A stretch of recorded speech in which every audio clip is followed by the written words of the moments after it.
आज हम चोरी चोरी छुप के जो हमने अपनी ज़िंदगियों में किया है वो थोड़ा थोड़ा आपसे शेयर करें, क्योंकि कभी कभार अच्छा लगता है वो चीज़ जो आपने चोरी चोरी की हो और आपको लगता है नादानी में की है। फॉर एग्जाम्पल मैं अब आपको, इससे पहले कि आप बताएं मैं बता दूं ताकि आप लोग खुल के मैं ना अपने अब्बू के पैसे चोरी करती थी। सीरियसली मैं अपने अब्बू के पैसे चोरी करती थी और वो उसमें जो लज्जत आती थी ना, आपकी पॉकेट मनी जो होती थी, तो मेरी बहनें कहती थी तुम्हारी खत्म क्यों नहीं होती?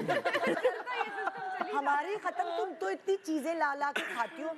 मेरे अब्बू की बहुत बरकत थी। हाँ, इतनी बरकत खत्म ही नहीं होके दे रहे। मतलब मैंने अपने अब्बू को बाद में बता दिया था। उनकी अलमारी होती थी, जो छुट्टे पैसे खुले पैसे होते थे ना, वो वार्डरोब की उस अलमारी में डाल देते थे ऐसे, तो उनके भरे हुए होते थे और वो इतनी मुझे अट्रैक्टिव लगती थी कि दो रुपए के नोट, सिक्के जमा करो तो अच्छे निकलते थे, पर अब्बू सिक्के हैं ये, तो वो निकाल दिया। अब वो 2-2 रुपए के नोट उठा के ले आना, यार उस वक्त तो इतनी मतलब बरकत थी उन पैसों में, पता नहीं क्या क्या आ जाता था। अब मेरी बहनें परेशान, हमारी खत्म हो गई है, हम इससे उधारे ले रहे हैं, इसकी क्यों नहीं खत्म होती?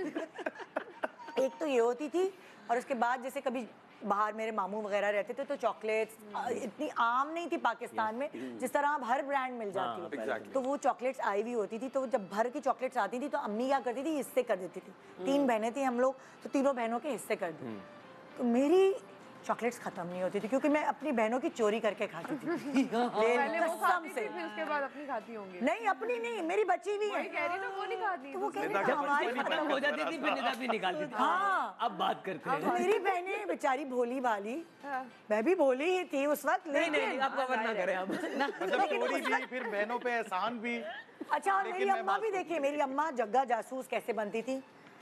मलीर में एक बाबा है, उसने बताया है जिसने ये चॉकलेट खाई है उसकी जबान काली हो जाएगी, उसके मुंह से खून निकल आएगा। इस तरह करके अम्मी ने उगलवाया है। बेचारे मलिर के बाबा फारिग बैठे बच्चों की चॉकलेटें गिन रहे हैं ना।